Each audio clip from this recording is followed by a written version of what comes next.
Hey guys, January the 26th here in Central Illinois. It's a Sunday. We're headed to D.C. today, and I don't mean Washington. We've got a little bit of European Basset Loke, and that's the only thing that they run on is D.C. And years ago, 1983, in fact, when the wife and I were in England, we did a tour of England, Wales, Scotland, and various other places, but everything in the British Isles. We were in London, and I stopped into a place called Steam Age. I think you've heard me talk about it before. It no longer exists.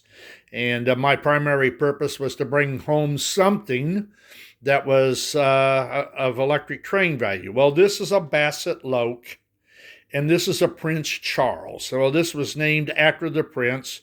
The prince is, I think, I think he's 2 years older than me, so he was probably born in 48.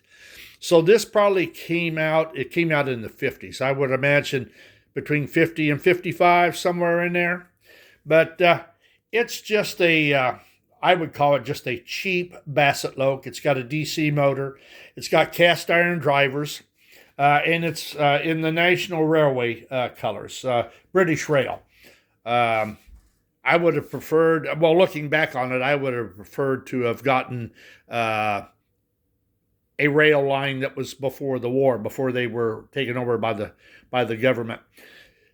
And some of the stuff I got here, that's a Basset Loke gondola, but that is a reissue when the Corgi Corporation bought out Basset Loke, or bought its namesake anyhow, and produced O-gauge trains for a short while. They no longer produce any of that stuff. I can't tell you which brand this is. I believe it is a pre-war. These here are Bing. We got a whole bunch of Bing. And I'll tell you what, I don't know if you can see it or not, but one of the reasons I bought this, the only reason I bought this dump is because it has cast spoked wheels. And I just thought that was cooler than heck. It's the only reason I wanted the car was because of the cast wheels. The other thing is this is an early Hornby before the war, and all these things have got drop link couplers, which I guess is great if you don't have arthritis or fumbly fingers like I've got. The beer car right here is I don't know how you pronounce it, Flashman, German.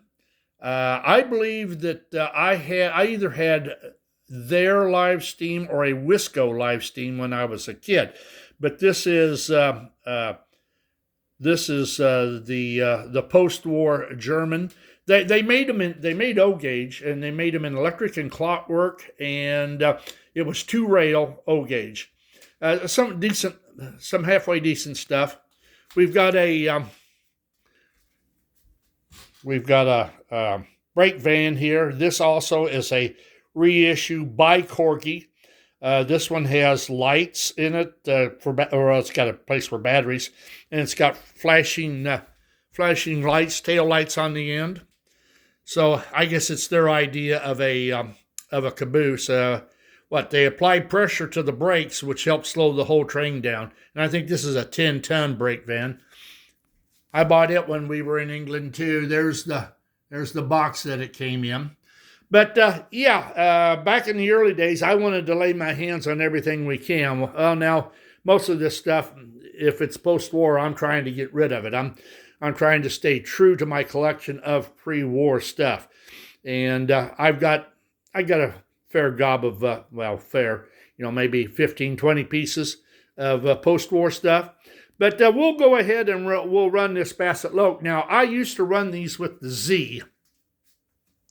And what I had was a converter that Lionel sold in the 60s, I guess, or 70s, more like the 70s, when they were making DC O-gauge trains. Well, you had to have a converter to do it DC. Well, I've had a number of the converters, and if you get a short or you give it too much power, they burn out. So what I finally bought, was a DC generator here.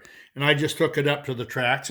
And I think most of you know that even the pre-war Lionel and the American Flyer had universal motors. You can run it all on DC.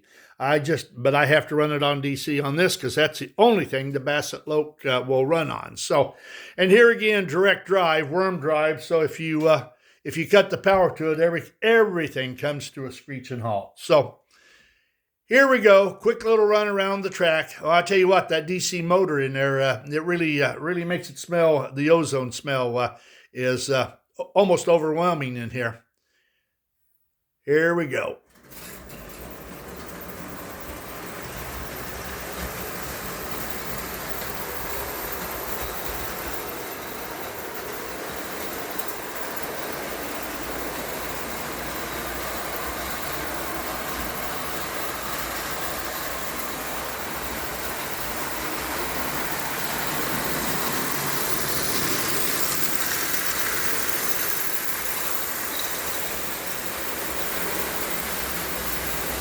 I don't run this very often, but it's kind of cool. And they didn't put headlights, or at least not operating headlights, on this stuff.